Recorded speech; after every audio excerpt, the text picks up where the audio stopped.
6, volume 4, exercício 10, 20. A figura abaixo representa um raio de luz I que atravessa uma lâmina de faces paralelas de espessura E, sofrendo um deslocamento D. A lâmina está imersa no ar. Letra A. Sendo N igual a 1,5, o índice de refração da lâmina em relação ao ar, e C igual a 3 vezes 10 na 8 metros por segundo, a velocidade da luz no ar, determine a velocidade da luz no interior da lâmina.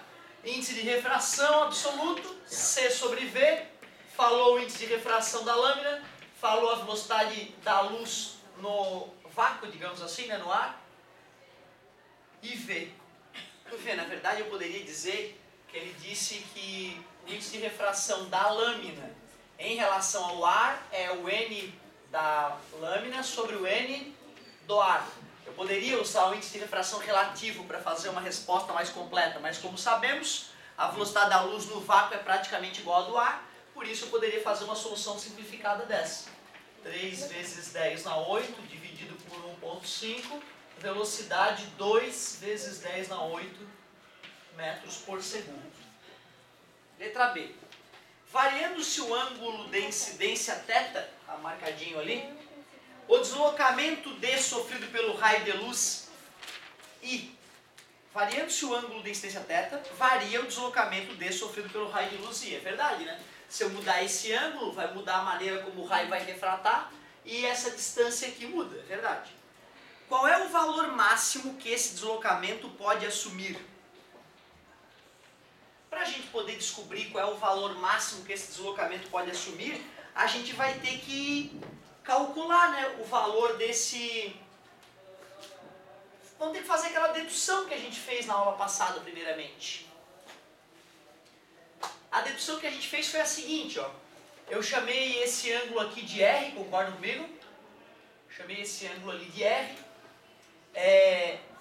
Fiz um triângulo retângulo aqui, onde eu queria achar o D, que é esse cara aqui. Já que esse ângulo todo aqui é θ, concorda comigo?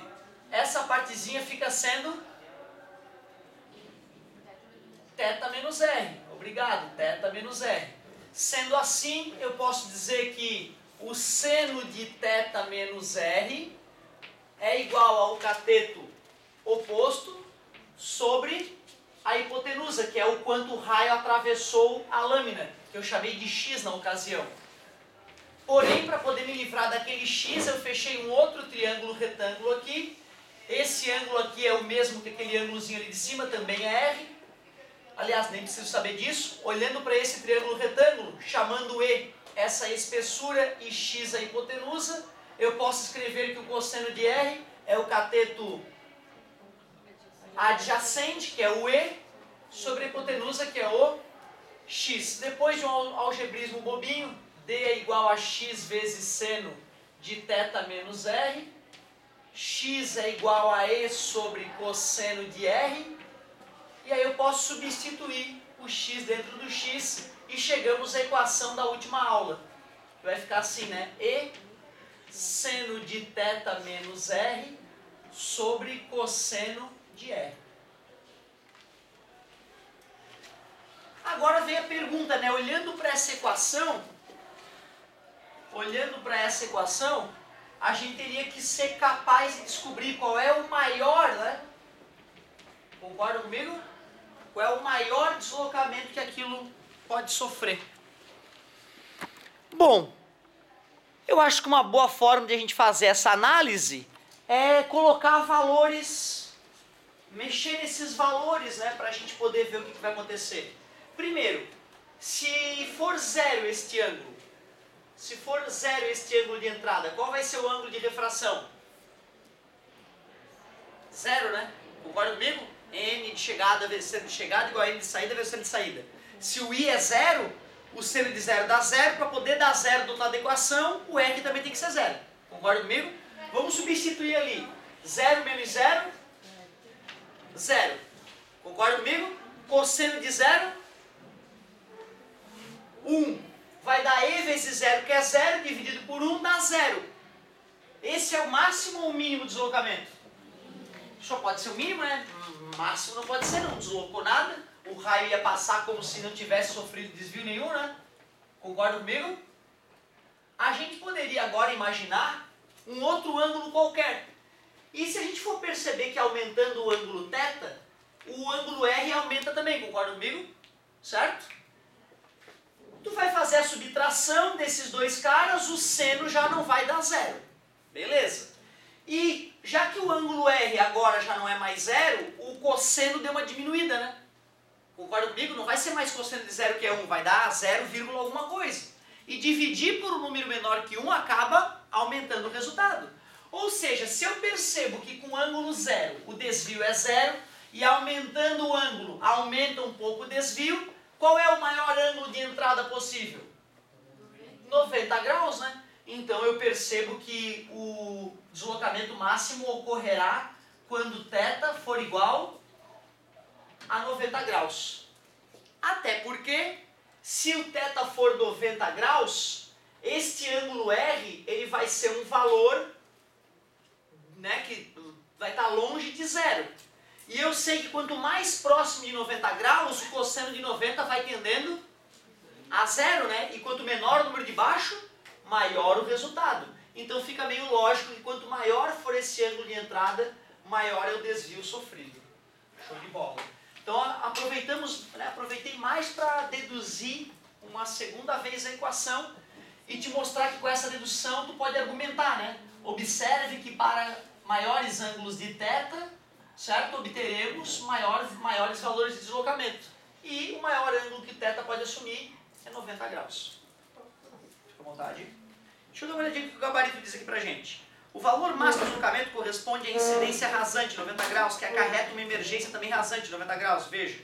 Assim, o deslocamento máximo é igual à espessura da lâmina. Ah, tu vê, ó. Eu não fiz essa análise final. Qual que seria...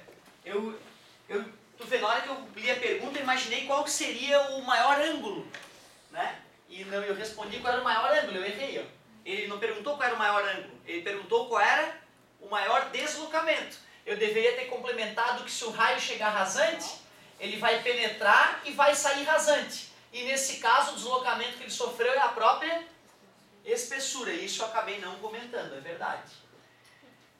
Deixa eu ver como é que eu poderia fazer essa confirmação matemática para vocês.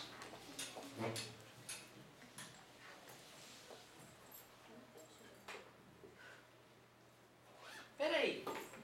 Seno de 30 é igual ao cosseno de 60, concorda comigo?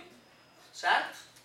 Se esse cara for próximo de 90, aqui eu vou fazer 90 menos R. Vamos supor que R seja 10, aqui vai dar 80, né? E ali vai dar cosseno de 10. Então esses ângulos seriam complementares, né? Certo? É que de fato, então, em algumas situações a gente poderia cancelar esses valores e obter que o desvio é a própria espessura. Já que ele falou que a espessura da lâmina era... Ah, ele não falou, né, qual era a espessura da lâmina. Então, realmente, um desvio máximo, Dmax, igual a E. Então, bem bonitinho. Eu não ia ter tirado a pontuação máxima nessa questão. Show de bola. E a 1021, que também é uma questão discursiva. Vamos aproveitar e fazer no embalo. Na página 6 ainda, do volume 4, Física D. Dá o 10 que é a questãozinha. Um raio de luz incide no ponto A de uma associação de lâminas de face paralelas indicadas na figura. Incidiu ali, ele chamou aquele ponto de ponto A. Dados N1 igual a 1, N2 igual a raiz de 2 e N3 igual a 2. Determine a distância DF em centímetros.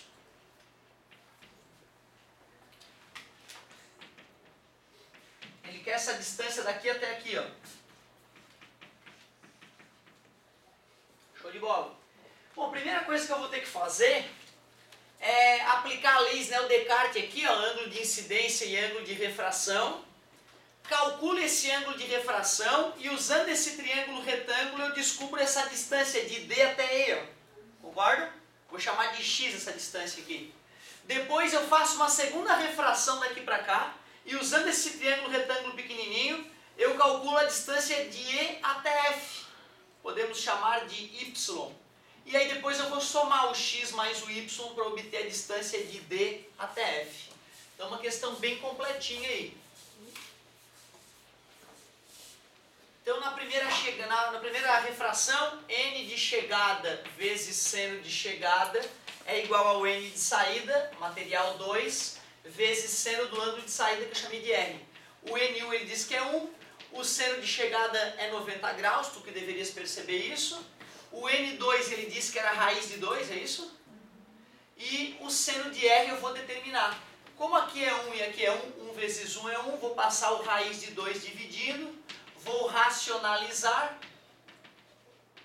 E aí nós descobrimos que o seno de R é raiz de 2 sobre 2 e, portanto, R igual a 45 graus. Já que eu descobri que aqui é 45 graus, eu sei que os catetos são iguais, lembram? Então não preciso nem fazer a conta, nem aplicar o seno ali, porque se isso aqui mede 4, o x também mede 4. Então já descobri que isso aqui mede 4 centímetros. De D até E eu já descobri que são 4 centímetros. Bom, se aqui é 45 graus, retas paralelas cortadas por uma transversal, aqui também tem que ser 45 graus, alternos internos. Segunda refração. N de chegada N de chegada 2, obrigado, vezes seno de I é igual a